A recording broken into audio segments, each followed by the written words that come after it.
गुप्ता नेत्र संस्थान के प्रांगण में सीएल गुप्ता परिवार के द्वारा भव्य राम कथा का आयोजन किया गया। इस 3 दिवसीय राम कथा में भरत चरित्र पाठ का अयोध्या के संत श्रद्धेय आचार्य मिथिलेश नंदिनी शरण के मुखारबिंद से किया गया। राम कथा से पहले महाराज जी ने प्रेस वार्ता में सभी पत्रकारों से संवाद किया और बताया कि मुकेश सही ज्ञान को सही दिशा एवं निर्देश के साथ राम भक्तों तक पहुंचाया जाए। आधुनिक युग में विभिन्न संप्रदाय के बढ़ जाने के बाद लोगों का आयोजन राम जी के आदर्शों की ओर दिखता है। महाराज ने कहा कि स्वभाव अध्यात्म है। भरत जी की कथा चिंतन करते हुए आत्माओं के चरित्रों को जानते हैं, बल्कि उनके आदर्शों को अपने जीवन में उतारने के लिए संकल्पित होते हैं। प्रस्तुति शिखा गुप्ता एवं राघव गुप्ता, कानपुर से आए श्री योगेश भसीन, पंडित गौरव एवं गरिमा सिंह मौजूद रहे। पत्रकारों से बात करते हुए महाराज ने कहा कि आज सभी को सत्य के रास्ते पर चलकर अपने भारत देश को आगे बढ़ाने की जरूरत है। सोशल मीडिया का समय है और सोशल मीडिया के समय में हमें सही और गलत का फैसला करते हुए आगे बढ़ना है। सिटी चैनल से बात करते हुए उन्होंने आगे क्या कुछ कहा, जरा आप भी सुने।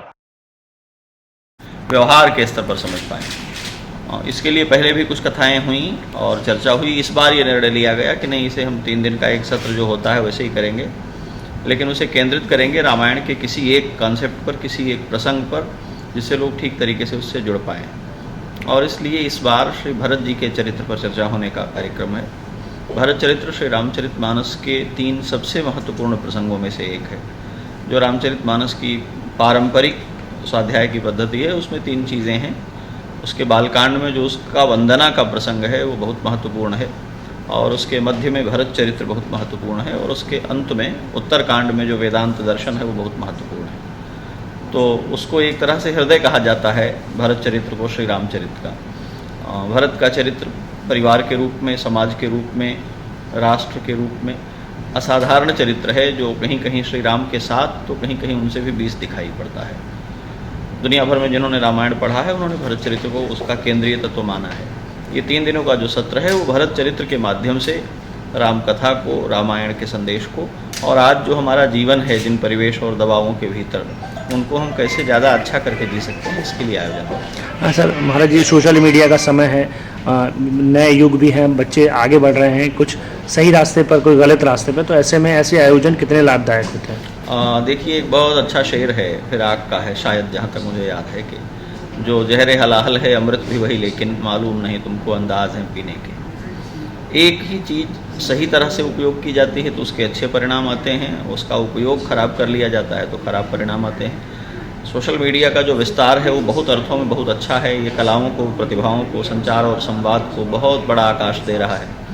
कठिनाई ये है कि इसकी कोई नियामक तंत्र इसका कोई नहीं है, तो कोई रेगुलेशन नहीं होने के कारण ये इतना स्वतंत्र हो गया है कि जो बच्चे हैं, जो अभी अप्रौढ़ हैं, तैयार नहीं हैं, वे इसके इन्फ्लुएंस से अपने को बचा नहीं पा रहे हैं, तो ये नुकसान है। लेकिन समझ करके सही दिशा में इसका उपयोग किया जाए तो ये वरदान है। हमें इस बात का ध्यान रखना है कि हमें इसका कितना उपयोग करना है, और इसको अपने लिए एक व्यसन की तरह नहीं विकसित करना है, फिर ये बहुत सार्थक और उपयोगी चीज़ है। आज की युवा पीढ़ी को कोई मैसेज देना चाहते हैं? केवल एक मैसेज कि नींद से बाहर निकल कर जिएँ। एक बीमारी हमारे यहाँ प्रचलित है जिसमें नींद में लोग उठ करके चलने लगते हैं, दूर तक चले जाते हैं, या अपना नुकसान कर लेते हैं, या सीढ़ियों से गिर जाते हैं, और उन्हें पता ही नहीं होता कि वो चल रहे होते हैं, वो असल में सो रहे हैं और नींद में चल पड़ते हैं। इधर युवा पीढ़ी के साथ विकास का, ग्रोथ कर जाने का, सक्सेस का जो दबाव उस पर बढ़ा है, उसमें ठहर कर उसे रुकने, सोचने और समझने का समय कम हो गया है। तो जो हमारे आज के सामने खड़ा यूथ है उसकी ये बड़ी चुनौती है कि वो जो कुछ कर रहा है, अगर उससे एकाएक पूछ लिया जाए कि ये क्या कर रहे हो, तो वो बता नहीं पाएगा क्या कर रहे हैं। चाहे वो बाज़ार से कहें, चाहे वो विज्ञापनों से कहें, चाहे वो सोशल मीडिया से कहें, चाहे वो फैशन से कहें, उसके जीवन में कुछ इस तरह के प्रभाव निर्मित हो गए हैं कि वो निश्चिंत होकर और समझ कर नहीं जी रहा है। तो सबके लिए एक संदेश है कि आप जो भी कर रहे हैं पहले ठहर कर उसको सोच लें, पहचान लें कि आप क्या कर रहे हैं, ये तय कर लें कि क्या ये आपके लिए ही है जो आप कर रहे हैं। फिर ये तय हो जाए तो सब करें और सफल हों। अंत में एक सवाल, क्या मैसेज और क्या संदेश लेके चले हैं आप? केवल एक संदेश, हमको मनुष्य बनाया गया है, तो हमें जीवन में कुछ भी और होने के साथ इस बात को पहचानना चाहिए कि या ये सब हमारी विशेषताएं क्या हमारी मनुष्यता को अच्छा बनाती हैं। हम कुछ और होते तो हम किसी दूसरी खूबी के बारे में सोचते, पर यदि हमें बनाने वाले ने मनुष्य बनाकर भेजा है तो हमें अपने आप से हर दिन ये बात पूछनी चाहिए कि हमारी सफलताएं, हमारी प्राप्तियां, हमारे संघर्ष, हमारी अनुकूलताएं, ये सब कुछ क्या हमारी मनुष्यता को विकसित कर रही हैं। हर हाल में मनुष्य को अपनी मनुष्यता का मान रखना चाहिए।